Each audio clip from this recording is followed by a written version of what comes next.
এখন বাজে দেখো ভোর ৫টা, আর আমরা যাচ্ছি কাঞ্চনজঙ্ঘায়। হ্যাঁ, মানে এটাই আমাদের আজকে লাস্ট দার্জিলিংয়ের ভ্লগ।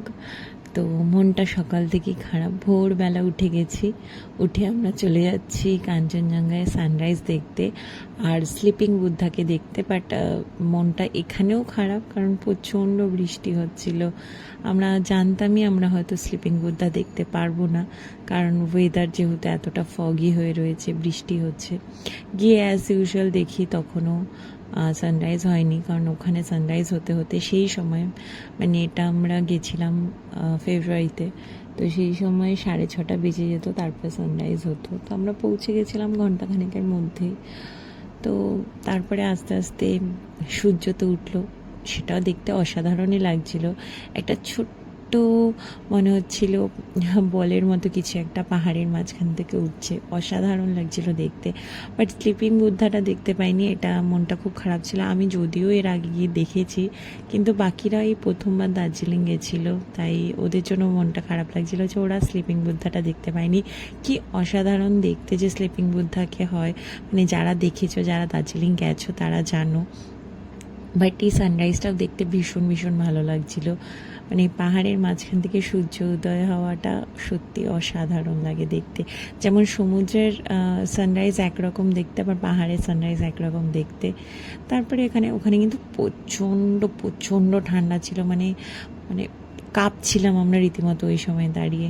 তারপরে ফেরার পথে একটা মনেস্ট্রিতে গেছিলাম, অসাধারণ, মানে এত সুন্দর সাজানো না ওখানে।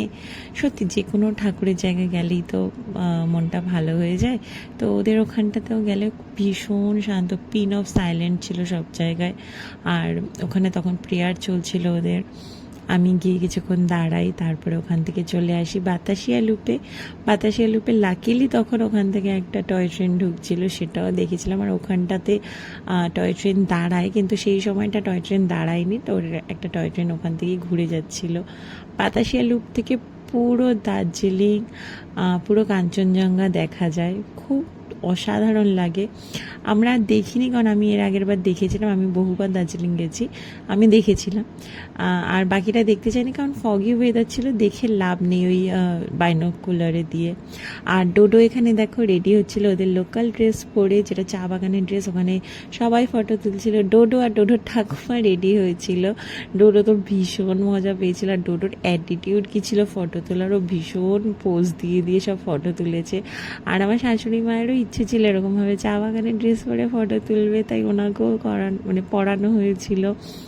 উনিও অনেকগুলো ফটো তুলেছে, খুব মজা করেছে। বলা হয় না যে বাচ্চাদের সাথে বাচ্চা হয়ে যায়, উনিও সত্যি বাচ্চাই হয়ে গেছিলো। দেখো ডোডো হাসছে আবার ঠাকুমাকে দেখে। তারপরে আমরা হোটেলে এসে ফ্রেশ হয়ে একেবারে বেরিয়ে গেছিলাম, কারণ রাতে আমাদের ফেরার ট্রেন। আর ফেরার পথে আমরা গেছিলাম লেপচা জগৎ, লামাহাটা ইকো পার্ক। আর এই জায়গাটা, মানে আমি না পাহাড়ের কোনো জায়গায় তোমাদের বলতে পারবো না এটার থেকে এটা খারাপ বা এটা, মানে এই জায়গাটাও যে এত সুন্দর, ফোনে বা ক্যামেরায় না ওই সৌন্দর্যটা না তোমার মানে 40% আসে।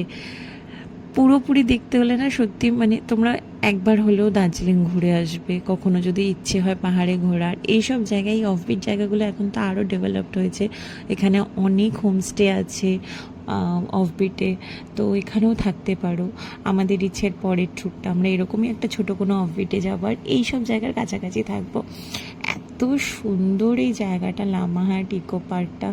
আমি তো প্রথম থেকেই দেখে বলছিলাম এটাকে না পুরো কোনো একটা ফিল্মের, মানে মনে হচ্ছিল যে শুটিং স্পট, এত সুন্দর জায়গাটা। মানে আমি কিছুক্ষণের জন্য পুরো মুগ্ধ হয়ে দেখছিলাম। তারপরে আমরা ভেতরে গিয়ে ফটো তুলি, বাইরেও অনেক দাঁড়িয়ে, মানে রাস্তাটার ওপরও দাঁড়িয়ে ফটো তুলি, রাস্তাটাও এত সুন্দর ছিল। ওখানে আমরা অনেকক্ষণ টাইম কাটিয়েছি, কারণ জায়গাটা খুবই সুন্দর। তারপরে এখানে রাজীব দাও সবার ফটো তুলে দিচ্ছিল ক্যামেরা নিয়ে, পোজ দিয়ে দিয়ে আমরা ফটো লেপচা জগতে নেমেছি, যা ঠান্ডা এখানে। বাট এখানের পাইন ফরেস্টটা দেখো, জাস্ট মানে মনে হচ্ছে রাজবাই শুটিং যেখানে হয়েছিল সেরকমই। আমি তোমাদের দেখাচ্ছি, দেখো পুরো বাগানটা ভেতরে ভেতরে পুরো কুয়াশার ঢাকাগুলো, মানে ক্যামেরা না অতটা বোঝানো যাচ্ছে না, যতটা সামনে থেকে দেখলে বোঝা যাবে। মনে হচ্ছে সত্যি সত্যি ভেতরে ভূত ভূত আছে।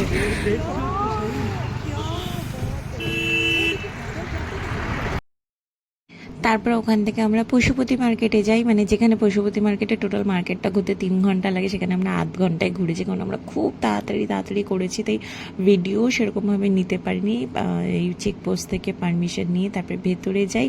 আর সামনেই একটা ব্যাগের দোকান ছিল, খুব কিউট ব্যাগ বিক্রি হচ্ছিল। এই ব্যাগগুলো আমিও কিনেছিলাম, আর দামও খুব কম ছিল। তারপরে পশুপতি মার্কেট থেকে ডিরেক্ট খাওয়া দাওয়া করে চলে আসি ট্রেনে। আর এই হচ্ছে ট্রেন আমাদের। মনটা খুবই খারাপ, ডোডোরও মন খারাপ হয়ে গেছিলো। আর এইখানেই আমার আজকের এই দার্জিলিং গ্যাংটকের ব্লগটা শেষ করলাম। দেখা হবে আবার নেক্সট ব্লগে। টাটা। পুরো ব্লগটা ভালো লাগলে একটু সাবস্ক্রাইব করে যেও।